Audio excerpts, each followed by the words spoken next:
नमस्कार। मौसम बदल रहा है। उम्मीद करती हूँ कि आप सभी स्वस्थ होंगे। बसंत के जाने के साथ ही होली, नवरात्रि और हिंदू नववर्ष का स्वागत हम सभी अपने अपने तरीके से करते हैं। आज मैं बना रही हूँ नवरात्रि व्रत के लिए राजगिरा आटे के लड्डू। राजगिरा को हम रामदाना, चौलाई, अमरनाथ कई नामों से जानते हैं। ये बहुत ही ज़्यादा पौष्टिक और फाइबर से भरपूर होता है। इसका 1-2 लड्डू ही दिन भर में आपको पूरी तरह एनर्जी देगा और इसे हम गुड़ के साथ बना रहे हैं, तो अगर आप डायबिटिक हैं तो भी आप आराम से खा सकते हैं। रेसिपी पसंद आए तो लाइक शेयर ज़रूर कीजिएगा और अगर मेरे चैनल पर पहली बार आए हैं तो सब्सक्राइब भी कर दीजिएगा और साइड में जो बेल आइकन बटन है उसे भी प्रेस कर दीजिएगा। लड्डू बनाना शुरू करते हैं। राजगिरा आटे के लड्डू बनाने के लिए मैं 2 कप राजगिरा आटा ले रही हूँ और 1 कप इसमें सिंघाड़े का आटा डाल रही हूँ। जिस तरह राजगिरा की तासीर गर्म होती है उसी तरह सिंघाड़े के आटे की तासीर ठंडी होती है। इन दोनों आटे को मिलाने से इनकी तासीर बैलेंस हो जाती है। पर ये मेरी सोच है, अगर आप एक ही आटे का प्रयोग करना चाहते हैं तो कर सकते हैं। राजगिरा के फायदे बहुत हैं। ये आपके बैड कोलेस्ट्रॉल को भी कम करता है और गुड़ कोलेस्ट्रॉल को कंट्रोल करता है। 1.5 कप हम गुड़ ले रहे हैं। गुड़ को मैंने छोटे छोटे टुकड़ों में तोड़ लिया है। थोड़े से हम ड्राई फ्रूट्स भी ले लेंगे, जैसे काजू, बादाम, किशमिश, थोड़े से मखाने और थोड़ी सी खरबूजे की गिरी भी ले रही हूँ। लड्डू में इसका बहुत ही अच्छा टेस्ट आता है। इसी तरह से थोड़ा सा ही गोंद लिया है, इसे भी मैंने बारीक कर लिया है। खुशबू के लिए 1 टीस्पून इलायची पाउडर भी लिया है। थोड़ा सा नारियल भी ले रहे हैं, इसे भी मैंने ग्रेटर से बारीक कर लिया है। अब लास्ट में गार्निशिंग के लिए पिस्ता ले लेते हैं। काजू और बादाम को मैंने इस तरह से ग्रेटर से छोटे छोटे टुकड़ों में काट लिया है। इसके साथ ही लड्डू बनाने के लिए मैं 2 कप घी ले रही हूँ, लेकिन घी हम जरूरत के अनुसार ही यूज करेंगे। अब गैस पर एक कढ़ाई रखेंगे। अभी हमने पहले 1 कप घी ही लिया है और इसे गरम कर लिया है। अब आधा कप घी कढ़ाई में डालकर पहले राजगिरा आटा डालकर मिक्स कर लेंगे और लो फ्लेम पर ही इसे 2-3 मिनट भून लेंगे। इस तरह घी सारे आटे में अच्छी तरह से मिल जाएगा। 3-4 मिनट हो गए हैं आटा भूनते हुए और घी भी सारे आटे में मिल गया है। अब इसमें हम डाल देते हैं 1 कप सिंघाड़े का आटा और इसे भी मिक्स कर लेंगे। गैस का फ्लेम हमें आटा भूनते समय लो ही रखना है, तभी आटा अच्छी तरह भुनेगा। मैं लड्डू बनाने के लिए आटा भूनने में थोड़ा समय लगाती हूँ। इस तरह आटा भूनने से लड्डू की लाइफ बढ़ जाती है और खुशबू भी बहुत बढ़िया आती है। दोनों आटे अच्छी तरह मिल गए हैं। अब हम इसमें बचा हुआ आधा कप घी भी डाल देते हैं। इस तरह 3 कप आटे में हमने अभी 1 कप घी यूज कर लिया है। 5 मिनट इसे लो फ्लेम पर भूनेंगे। सारा घी आटे में देखिए अच्छी तरह से मिक्स हो गया है। देखने में अभी आटा हमें सूखा सूखा दिख रहा है, पर जैसे जैसे ये भुनता जाएगा ये अपने आप ही घी छोड़ने लगेगा। 5-7 मिनट हो गए हमें इसे भूनते हुए।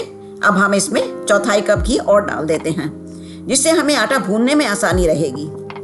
अब देखिए 1/4 कप घी डालने से आटा काफ़ी ढीला हो गया है, तो अब हम इसे आसानी से भून सकेंगे। राजगिरा के आटे में हमें घी वैसे भी थोड़ा ज़्यादा ही चाहिए, तभी लड्डू टेस्टी बनेंगे। राजगिरा और सिंघाड़े के लड्डू, पूरी, पराठा व्रत में तो हम खा ही सकते हैं, पर इन्हें बिना व्रत के भी खाएंगे तो ये शुगर, कोलेस्ट्रॉल को भी कंट्रोल करेगा। लेकिन दिन भर में 1 या 2 लड्डू से ज़्यादा ना खाएं। नवरात्रि में इन्हें खाने से हमें दिन भर में एनर्जी मिलती है और हेल्थ भी ठीक रहेगी। आटा भूनने में हमें थोड़ा टाइम लग रहा है, पर अगर देखा जाए तो यही एक मुख्य काम होता है किसी प्रकार के लड्डू बनाने में। इसका आटा भी हमें कम आंच पर ही भूनना है। 15 मिनट हो गए हैं और अब आटे से बहुत अच्छी खुशबू आने लगी है। 2 मिनट और चलाते हुए भून लेंगे और आटा अब बहुत अच्छी तरह से भुन गया है। गैस बंद कर देते हैं, पर हम इसे अभी कढ़ाई में ही 2 मिनट और चलाते रहेंगे। इससे नीचे से आटा ज़्यादा नहीं सिकेगा। इस कढ़ाई को ऐसे ही अब हम अलग रख देते हैं और आटे को ठंडा होने देते हैं। अब गैस पर फिर से एक पैन या कढ़ाई रखेंगे और 2 टेबल स्पून घी डाल देंगे। इसमें हम पहले गोंद डालकर तल लेते हैं। गोंद को भी मैंने बारीक कर लिया है। कई बार कहीं कहीं से गोंद अगर कच्चा रह जाता है तो दांतों में चिपक जाता है। गोंद को तलने या भूनने में ज़्यादा समय नहीं लगता है। 3-4 मिनट में ही ये अच्छी तरह से फूल जाता है।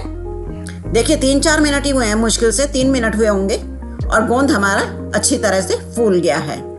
इसे एक प्लेट में निकाल लेते हैं और फिर से गैस पर एक पैन रखेंगे और इसमें हमने जो गोंद तला था उसका बचा हुआ जो घी था उसे डाल देंगे। साथ ही 1 टेबल स्पून घी और डालकर गरम करेंगे और इसमें काजू डालकर भून लेंगे। हल्का रोस्ट करेंगे।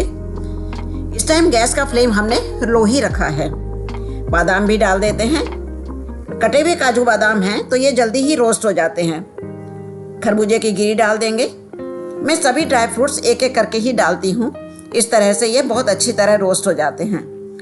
खरबूजे के बीज भूनते समय बहुत चटकते हैं और बाहर निकलते हैं, तो इन्हें इस तरह कवर कर लेंगे। नारियल भी डाल दिया है।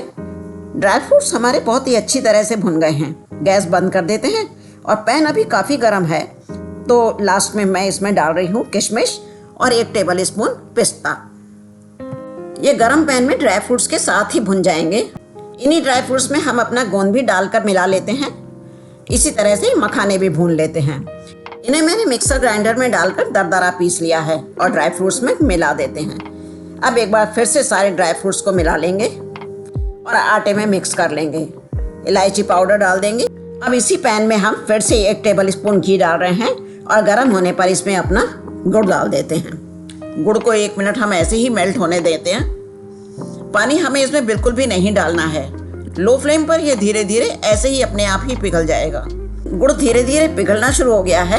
अब हमें इसे चारों तरफ से चलाते रहना है। और जो गुड़ के बड़े टुकड़े हैं ना, इन्हें हम इसी स्पैचुला से दबा देंगे तो ये भी पिघल जाएंगे। 2-3 मिनट तो नहीं, आज मैंने टाइम नहीं देखा, पर मुश्किल से 5-7 मिनट ही हुए हैं और गुड़ अच्छी तरह से पिघल गया है। गैस बंद कर देते हैं और अब हम आटे की तरफ आ जाते हैं। आटा भी ठंडा हो चुका है। अब आखिर में ये गरम गरम गुड़ भी थोड़ा थोड़ा करके हम स्पैचुला से ही आटे में मिला लेंगे। मैं अभी एक साथ सारा गुड़ नहीं डाल रही हूँ, थोड़ा गुड़ मैंने बचा लिया है, लेकिन ये सारा ही गुड़ हम इसमें यूज करेंगे। गुड़ गरम है तो ये काम ध्यान से ही करेंगे, नहीं तो होता क्या है, गुड़ अगर हाथ से कहीं भी छू जाएगा तो जलने का डर होता है। अब इस मिक्सचर को ठंडा होने से पहले ही हम इसमें अपना बचा हुआ गुड़ भी डाल देते हैं और सभी चीज़ों को अच्छी तरह से एक बार फिर से मिक्स कर लेते हैं। अब ये मिक्सचर अभी हल्का थोड़ा सा गर्म है, तो इसी स्टेज पर हमें लड्डू बांधने के लिए ये परफेक्ट है। लड्डू के लिए आटा इस तरह बंधने जैसा हो जाएगा, तभी हम थोड़ा सा आटे का पोर्शन हाथ में लेकर थोड़ा दबाते हुए गोल आकार में बांध लेंगे। लड्डू मैंने आपको बांध कर दिखाया है। मैं ये सारे लड्डू इसी आकार के बना रही हूँ। इसी तरह से एक लड्डू और बना लेते हैं। हमारे सारे लड्डू देखिए बन गए हैं और ये बहुत ही सुंदर तो दिख ही रहे हैं, पर ये बहुत ही हेल्दी और टेस्टी भी हैं। तो इस नवरात्रि आप भी बनाएं राजगिरा आटे के स्वादिष्ट लड्डू, घर में सभी को खिलाएं। मेरा ये प्रयास आपको कैसा लगा कमेंट करके जरूर बताएं। रेसिपी पसंद आई हो तो लाइक करें और फ्रेंड्स और अपने सोशल मीडिया प्लेटफॉर्म पर भी शेयर करें। मिलेंगे जल्दी ही एक नई इंटरेस्टिंग टेस्टी रेसिपी के साथ। धन्यवाद।